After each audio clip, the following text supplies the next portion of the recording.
Determining ordinary extraordinary means is always case specific. There is no master list or algorithm to follow.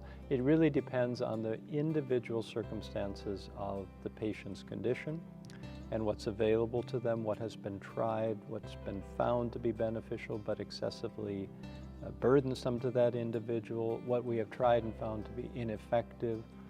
And physicians, it's what we would want. They will keep offering options. We believe that there's another thing that you can try. We could still do this. And it's really a joint decision-making process. The patient, him or herself, or for an unresponsive patient, the surrogate or healthcare agent, has to make that determination.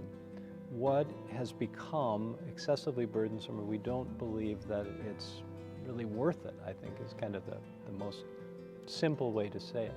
Yes, it might gain me another few days or a week or a month of life, but I just don't want to continue to live like this when I know the inevitable decline. The pain, the discomfort, maybe the lack of awareness or consciousness just isn't worth it to me.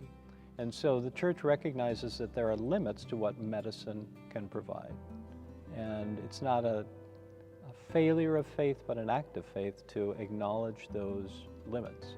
St. John Paul II, right near the beginning of the document Evangelium Vitae, the Gospel of Life, makes the statement, I think it's like in the second paragraph, that life here is a penultimate, not an ultimate reality. In other words, it's the next to the last thing.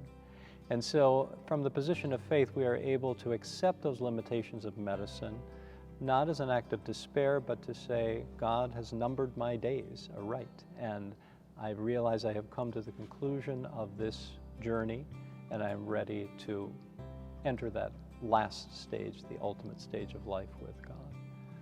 So there is a time when that is appropriate to discontinue what medicine can offer in order to turn to what God can offer. I think people often wonder, does the Church require us to do anything that is possible to extend life? Is it ever permissible to decline chemotherapy or to discontinue dialysis or to not use a feeding tube? And the Church would say, again, you have to look at the whole context of the situation and the patient, but there are circumstances in which it is permissible not to use every possible means and to allow a natural death to occur from an underlying condition. Never to cause death, but to allow death to occur.